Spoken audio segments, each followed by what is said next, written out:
एक बार भगवान ने माँ को पूरा ब्रह्मांड दिखाया। एक बात बोले मेरे साथ, राम जी जैसा दयालु इस दुनिया में कोई नहीं है, कोई नहीं। राम जी जैसा ना कोई दयालु हुआ ना हो सकता। सच बता रहे हैं, हमारा निज अनुभव है, जो इनकी शरण में आ जाता है वो कभी हारता नहीं है। कभी नहीं हारता।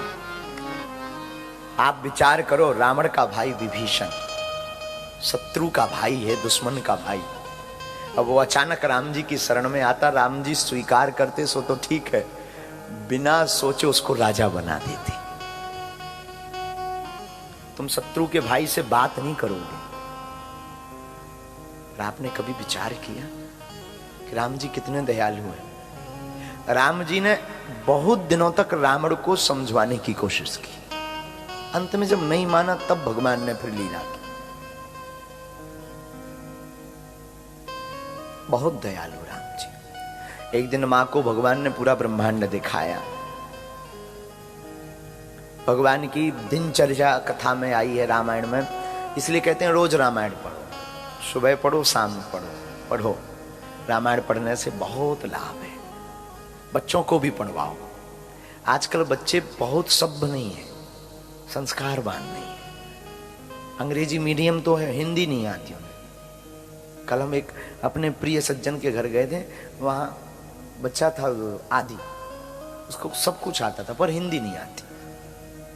बड़ी दिक्कत। कोई नहीं, हम किसी भाषा पर, हमारा खेल भाषा पर नहीं है, हमारा खेल तो भावनाओं पर है। भगवान भाषा पर ध्यान नहीं देते, भगवान भावना पर ध्यान देते हैं। लेकिन अपने बच्चों को ना हाथ जोड़कर प्रार्थना है, रामायण पढ़वाओ, पढ़े ना सुनवाओ। क्योंकि जब वो रामायण में पढ़ेगा, राम जी प्रातः काल उठ करके माता पिता गुरु को प्रणाम करते हैं, तो वो बच्चा भी माता पिता गुरु को प्रणाम करेगा।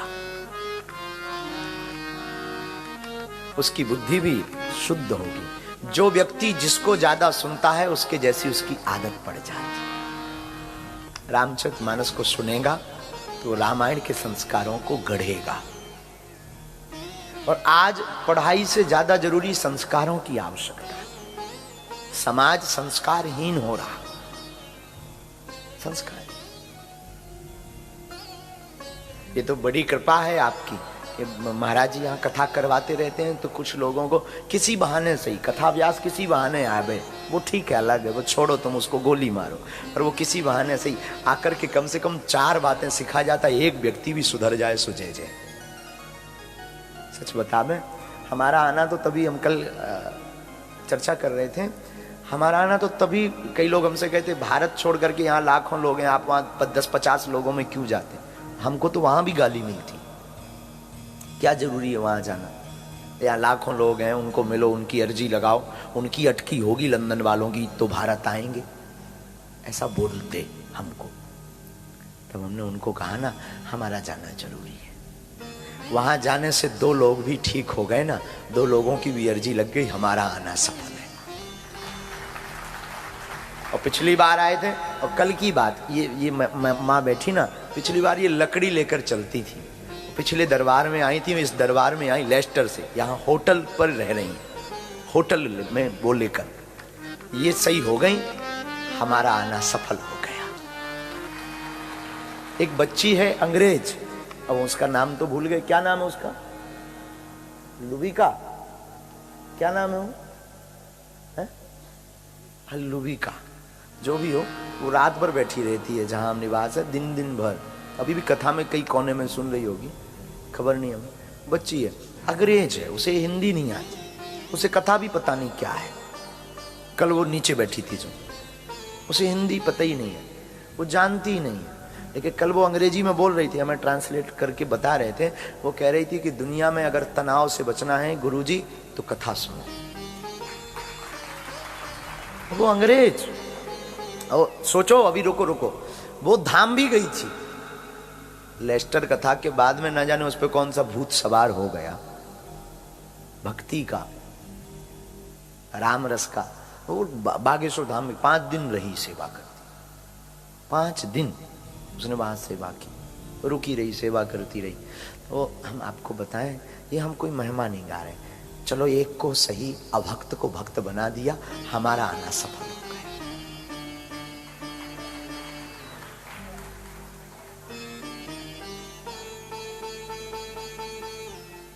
हमारा आना सफल है।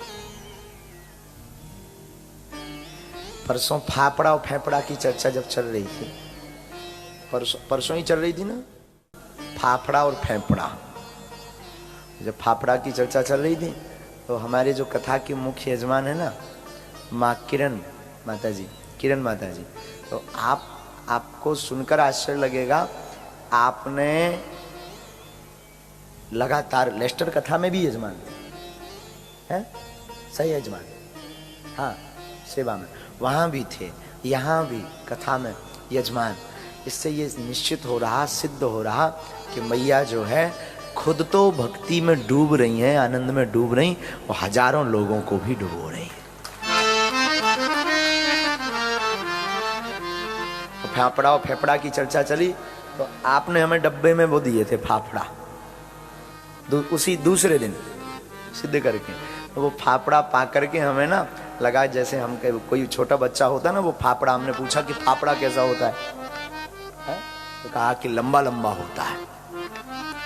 हाँ, अपने राम जी तो बहुत, हमारे यहाँ बुंदेलखंडी है तो कड़ी चलती है, हमारे यहाँ चावल दाल कड़ी रोटी, बस ये वहाँ का बहुत। बरा ये आप लोग नहीं जानते होंगे, बरा बगजा, लेकिन गुजराती स्वाद अलग है सब भारतीय ही। पर मैया ने जैसे ही सुना तो तुरंत फाफड़ा बनाए, वो डब्बे में हमको शालिग्राम दिए। छोटा भाई जो हमारा है उसने कहा कि गुरुजी ये फाफड़ा आए हैं सेवा में, किसी ने हमें बताया यही फाफड़ा है, तो जाके तो खाए हमने, रात को भी फिर फाफड़ा खाए। एक चोरी भी बता दे, रुको अभी चोरी वो बता रहे, चोरी बता देनी चाहिए। चुपके से जब लेटे तो लेटे लेटे हम फाफड़ा खाते रहे कि आकर फाफड़ा कौन सी चीज है। 2 फाफड़ा हमने सिराने रख लिए, पहले भोजन कर लिया, फाफड़ा भी खा लिया, फिर मन नहीं माना तो जेब में डाल लिया। रात को जब सो गए तो फिर फाफड़ा खाए, थोड़ा नींद खुली बीच में, फाफड़ा खाए, पानी पिए, फिर सोए। तो मैया ने उसमें बढ़िया अच्छे से व्यवस्थित करके दिए थे। तो हमें मैया को ये भक्ति माता, इन दोनों को देख करके जो है भक्ति माता के तो घर पर रुके ही थे। पिछली बार दीपक जी आए हैं आज, हाँ पिछली बार रुके ही थे, लेकिन जो इस कथा की मुख्य यजमान है, इनमें भी जो भाव है ना, एकदम माँ जैसा भाव। जब ये कथा सुनते हैं हमें लगता है जैसे वो दुलार, वो जैसे ही हमारे मुंह से फाफड़ा निकला तुरंत व्यवस्था करना, सब करते हैं, 2 रूप में करते हैं। कोई शिष्य बन करके गुरु जी के लिए करता है, लेकिन इनका जो भाव लगा ना, जैसे एक माँ अपने बच्चे की पूरा ख्याल रखती ना, वैसे ही इन्होंने व्यवस्था की। एक बार इनके लिए जरूर जोरदार ताली बजाओ। कथा में सहयोग तो ठीक है, कथा सहयोग देना बड़ी बात नहीं है, कथा सुनना बहुत बड़ी बात है।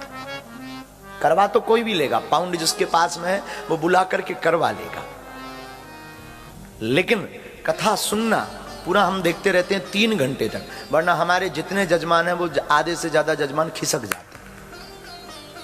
हाँ, खिसक लेते हैं, कथा हुई नहीं कि वो एकदम शुरू हुई, आरती भर हुई, वो जजमान को 17 काम रहते हैं। लेकिन हमें लंदन में एक सुख है यहाँ मिला कि जो कथा यजमान है पूरा टाइम, हमारी मैया पूरा टाइम बैठ करके, और हमने इनको मैया बोला है तो हमें मतलब भाव हमारा इतना लग रहा कि ये बिल्कुल सच में मैया जैसी। हाँ, उस दिन से हम तो फाफड़ा वाले विषय पर उन्होंने डब्बे में उसको वो बंद करके, एक प्लास्टिक का डब्बा था, वो जब गए वहां तो हमने पाए। हम तो देखो मिले नहीं मैया को पहले कभी, शायद पिछली कथा में भी नहीं मिले, मिल नहीं पाए, व्यस्तता रही हमारी, व्यस्तता, लेकिन भाव बता देता है, स्वाद बता देता, भोजन का स्वाद बता देता है कि ये उसने कहां से बनाया है। होटल के खाने में रंग तो बहुत अच्छा होता है लेकिन भाव नहीं होता। माँ की रोटी जलू जरूर होती है, काली जरूर होती है माँ की रोटी, पर उसमें भाव बहुत भरा होता है। ममता बहुत होती है। ये हम आपको सिर्फ इसीलिए बता रहे हैं कि जब एक साधारण हम आप मानव हैं और भावपूर्वक कोई बनाए तो व्यक्ति तृप्त हो जाता है। वो तो ईश्वर है, तुम उनको भावपूर्वक भजोगे तो वो जरूर तृप्त होकर प्रकट हो जाएगा।